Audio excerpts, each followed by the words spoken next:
The small town of Ravenswood, nestled between ancient whispering forests and a brooding mountain range, had always been a place of mysteries, but nothing compared to the eerie air that descended upon the town each year with the onset of the Mask Festival. As dusk embraced the town, a palpable sense of foreboding permeated the air, like the town itself was holding its breath. On the eve of the festival, the townsfolk emerged from their homes, their faces obscured by grotesque masks, each more bizarre and unsettling than the last. The streets, usually quiet and empty, transformed into a labyrinth of shadows and flickering candlelight, creating a macabre dance of distorted figures. The air was filled with the sound of muffled laughter and the soft rustling of costumes, as if the night itself was alive with hidden whispers. At the heart of this spectacle was the most unnerving sight of all. Mr. Gray, his mask, unlike the others, was disturbingly lifelike, resembling a distorted human face, frozen in an expression of silent agony. It clung to his features as if it were a second skin, eyes empty and dark, a mere void where life should have been. He moved through the crowd like a specter, his presence sending chills down the spines of the onlookers. As the night progressed, the festival grew wilder. The music became frantic, the dancing more frenetic, as if the townspeople were trying to outpace their own fears. Unseen, among the chaos, pets from nearby homes began to vanish. Whispers of unease started to spread as cats and dogs disappeared into the shadows, leaving behind no trace but the faintest whimpers carried away by the wind. The townsfolk, caught up in the fever of the festival, paid little heed to these disappearances. Yet, as the night wore on, the atmosphere grew increasingly sinister. The candle flames seemed to flicker with a menacing intent, casting elongated, twisted shadows that writhed against the ancient cobblestones. The laughter that once filled the air now seemed hollow, echoing through the empty streets with a haunting resonance. In the midst of this nightmarish revelry, Mr. Gray remained a silent, ominous figure. His gaze, though obscured by the mask, felt piercing and all-seeing, as if he were not part of the celebrations, but rather a harbinger of something dark and unspoken. As the festival reached its feverish climax, a shrill scream shattered the night. The music stopped abruptly, and the dancers froze. A chill swept through the crowd as they realized that one of their own, little Emily from the Baker's family, had vanished. Panic ensued as people frantically searched, calling out her name into the void of the night. But as quickly as the panic had erupted, it was smothered by the resumption of the music and the dancing, as if the town itself was eager to drown out the terror with the cacophony of the festival. The night ended with an unspoken agreement to forget, to pretend as if nothing had happened. And through it all, Mr. Gray stood motionless, his mask a silent sentinel to the horrors that had just begun to unfold. The morning after the Mask Festival in Ravenswood dawned bleak and silent. The sun rose, not with a promise of warmth, but like a pale, watchful, eye-casting light on the deserted streets littered with remnants of the night's revelry. But it wasn't the mess that unsettled the townsfolk. It was the lingering sense of something profoundly amiss. As the town slowly awoke, a heavy fog rolled in from the surrounding forest, engulfing the streets in a suffocating embrace. It felt almost sentient, creeping into every nook and cranny, leaving a damp, cold touch on the skin of those it enveloped. The townspeople shivered not just from the chill, but from a deep-rooted fear that something was lurking within the mist. The first report came from the outskirts, a farmer's frantic voice over the phone, claiming his dogs had vanished in the night. The police dismissed it as an animal attack, but that explanation withered as more calls came in. Cats, rabbits, even a prized goat, gone without a trace, as if swallowed by the fog. The air in Ravenswood grew thick with tension, Streets that were once bustling with life became eerily quiet as parents kept their children close and pets were hurriedly taken indoors. Whispers of unease turned into murmurs of a curse, a sentiment fueled by the unshakable memory of Mr. Gray's haunting mask. Then, as if the missing animals were merely a prelude, the first human disappearance occurred. Old Mrs. Henderson, known for her nightly walks, didn't return home. Her door was found ajar in the morning, her cane lying ominously on the threshold. Inside, the only sign of disturbance was a single muddy footprint, an unnaturally large, misshapen mark that seemed almost inhuman. Panic spread like wildfire. The police, once skeptical, launched a full-scale search, yet every lead they followed, every trail they tracked, dissipated into nothingness, as if the very earth had conspired to keep the town's secrets hidden. Nightfall brought no respite. Instead, it seemed to embolden whatever forces were at play. Residents reported strange occurrences, shadows flitting past windows, eerie sounds that were neither animal nor human, and a pervasive feeling of being watched. The fog, now a constant presence, seemed to whisper with voices that were almost familiar, yet chillingly foreign. The town's fear reached a crescendo when the Johnson family disappeared. Their home, once filled with laughter and warmth, stood silent, the front door wide open. Inside, the scene was chilling. A dinner table set for three, the food untouched, and 3 chairs toppled over, as if the occupants had been violently ripped away from their meal. Amidst this growing terror, sightings of Mr. Gray became more frequent and disturbing. He was seen standing motionless at the edge of the forest, his mask glistening eerily in the moonlight. Other times, he was glimpsed wandering the foggy streets, always alone, always silent. No one dared approach him. His very presence seemed to exude an aura of malevolence. The once quaint town of Ravenswood now resembled a scene from a nightmarish tale. The fog, ever present, clung to the town like a malevolent shroud, muffling sounds and distorting shapes. The residents, once so full of life and laughter, now moved through the streets with hushed voices and hurried steps, their eyes darting nervously at every creak and rustle. The town's siege began subtly, but grew increasingly oppressive. It started with the lights, street lights flickering erratically, casting long, menacing shadows that seemed to writhe and twist of their own accord. Homes were no longer sanctuaries. The darkness seeped through cracks and under doors, bringing with it a cold, unsettling air. Reports of bizarre occurrences became commonplace. Windows shattered without explanation, leaving families huddled in fear at the ungodly noises that invaded their homes. Doors banged loudly in the dead of night, but when opened, revealed nothing but the thick, impenetrable fog. The police force, once confident in their ability to protect the town, found themselves overwhelmed. Their radios crackled with static, their vehicles malfunctioned inexplicably, and their search dogs whined and cowered, refusing to venture into the fog. The few brave souls who dared venture out after dark told tales of a suffocating silence broken only by the occasional distant sound of something inhuman moving swiftly through the streets. Shadows seemed to follow them, moving independently of their sources, and the feeling of being watched was constant and oppressive. In the heart of this madness, the figure of Mr. Gray became a symbol of terror. He was seen standing motionless in the town square, his mask reflecting the moonlight in a ghastly manner. Others reported seeing him atop the church steeple or perched on the rooftops, his silhouette an ominous portent against the night sky. The pinnacle of horror came one fateful night when the town's only road leading out was found inexplicably blocked by a massive ancient tree that had fallen, its roots torn from the earth as if by immense force. The townsfolk's isolation was now complete. They were trapped in Ravenswood with whatever malevolence lurked within.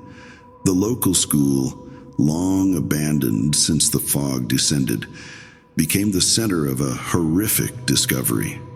Children's drawings, once innocent depictions of family and pets, were found altered.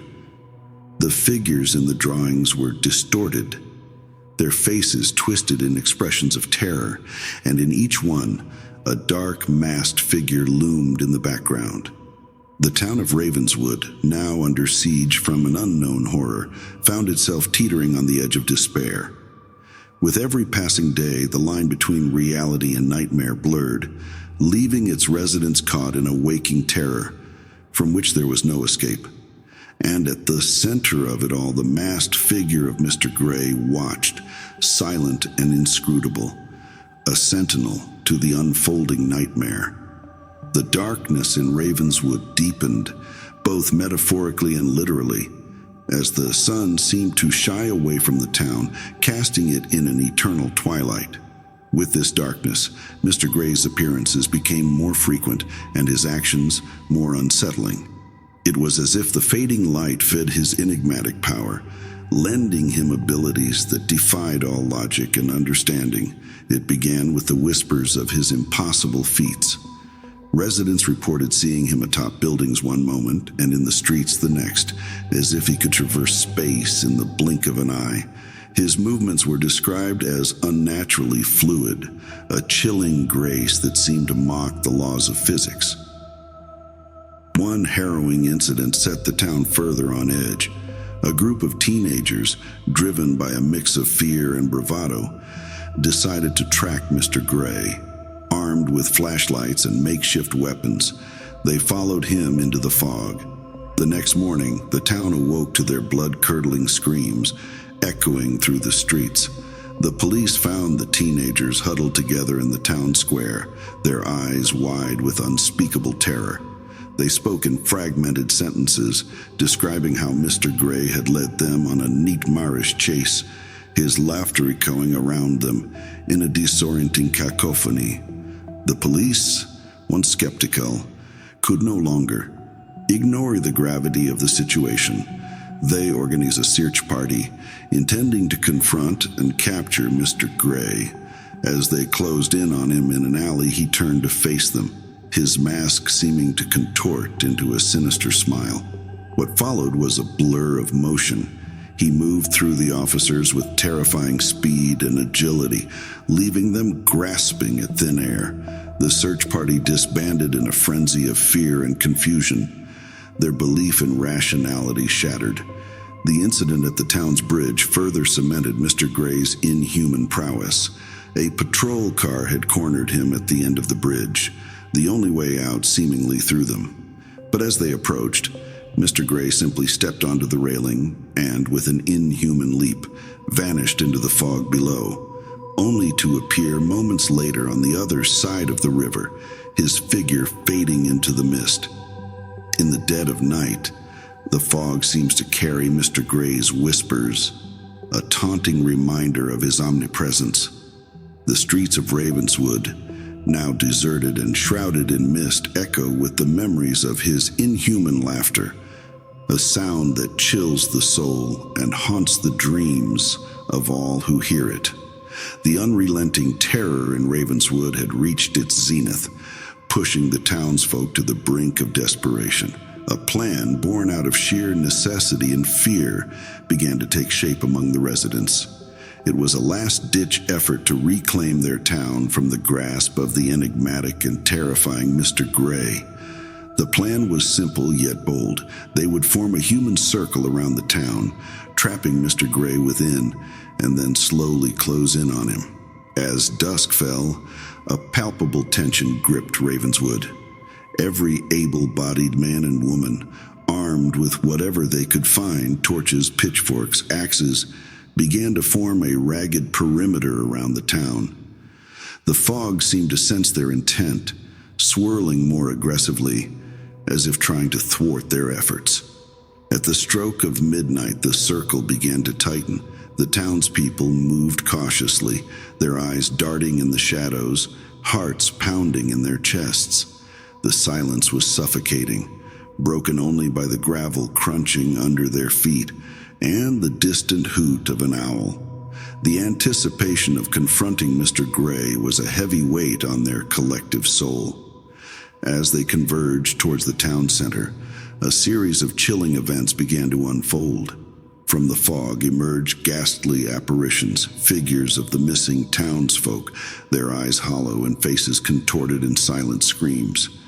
They moved towards the circle, their movements jerky and unnatural, as if controlled by unseen puppet strings.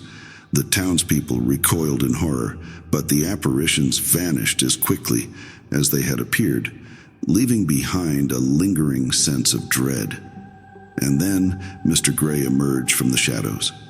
He stood at the center of the circle, his mask more grotesque than ever, bathed in the eerie glow of the torchlight. The townspeople froze, their resolve faltering in the face of this nightmarish figure. His presence was overwhelming, suffocating, like a dark cloud descending upon them. The circle tightened further, the townsfolk inching closer, encircling Mr. Gray. But as they prepared to close in, he let out an inhuman growl that reverberated through the streets, shaking the very ground beneath them. In a terrifying display of power, he moved with blinding speed, darting between the townspeople, his movements a blur. Screams erupted as he passed, leaving behind a trail of chaos and confusion. As the townspeople regrouped, a sudden, deafening silence fell over Ravenswood. They turned their torches towards Mr. Gray, expecting to find him cornered, but instead, they were met with an empty space. He had vanished, leaving behind a cold gust of wind that extinguished their torches, plunging them into darkness. The night in Ravenswood had turned into a tableau of despair and confusion. The circle of terror, meant to be a trap for Mr. Gray, had spectacularly unraveled, leaving the townspeople disoriented and fear-stricken in the engulfing darkness. A thick, oppressive fog rolled over them, as if to blanket their failure and fear. In the heart of the town, where the circle had tightened and then broken, the air was charged with a tense, eerie stillness. The townspeople, their faces ghostly in the dim light of the moon, stood motionless, grappling with the chilling realization that Mr. Gray had eluded them once again. The silence was suffocating, pierced only by the soft weeping of those overwhelmed by the terror of the night. As they stood in the darkness, a sudden, sharp sound shattered the quiet. A sound akin to the cracking of an ancient tree under the weight of an unseen force. Instinctively, the townspeople turned towards the source of the noise, their hearts pounding in their chests. There, in the center of the town square, stood Mr. Gray. His mask, under the moon's pale light, seemed to take on a life of its own, twisting into a grotesque semblance of a grin. The townspeople, their fear turning to anger, began to move towards him, their makeshift weapons raised. But before they could reach him, Mr. Gray let out an inhuman scream that tore through the night, a sound so primal and terrifying that it rooted everyone to the spot. The ground beneath them trembled, and the air grew icy cold. Then, in a moment of unholy spectacle, Mr. Gray's figure began to blur, his outline shimmering in the moonlight. The townspeople watched in horror as Mr. Gray's form twisted and contorted, stretching upwards towards the sky, his mask morphing into a myriad of tormented faces. Then, with a final ear-splitting screech, he exploded into a cloud of dark mist, enveloping everything in its path. The mist swept through the town square like a tidal wave of despair, swallowing the light of the moon and stars. The townspeople, enveloped in the darkness, felt an overwhelming sense of loss and fear, as if their very souls were being drained away. When the mist finally cleared, Mr. Gray was gone. The town square lay empty, bathed in the eerie glow of the moon, the only evidence of his presence being the lingering chill in the air and the faint, almost imperceptible scent of decay. In the wake of Mr. Gray's vanishing, a heavy, suffocating silence fell over Ravenswood.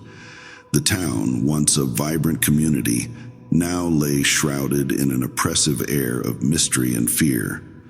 The morning light, which usually brought hope and clarity, seemed to struggle against the lingering darkness of the night's events. The townspeople emerged from their homes, their faces etched with exhaustion and terror.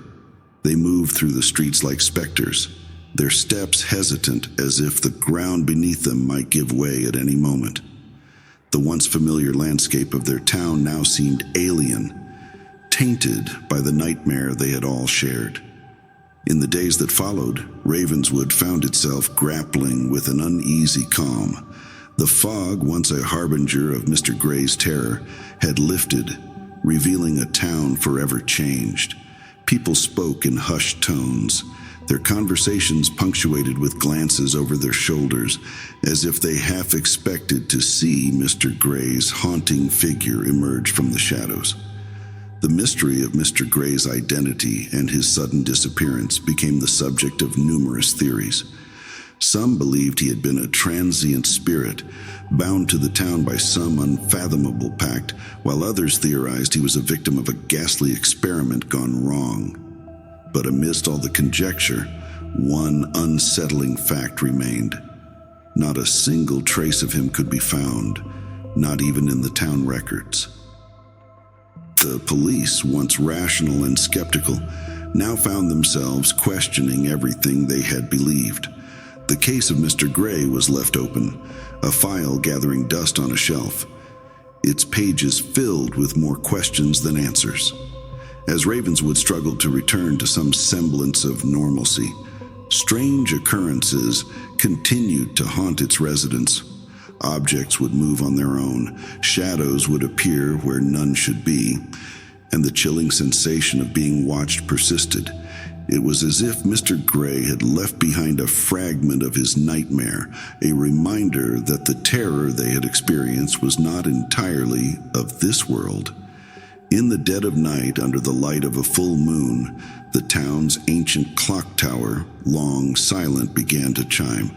The sound echoed through the empty streets, a haunting melody that seemed to whisper of secrets still hidden, mysteries unsolved, and the lingering presence of Mr. Gray.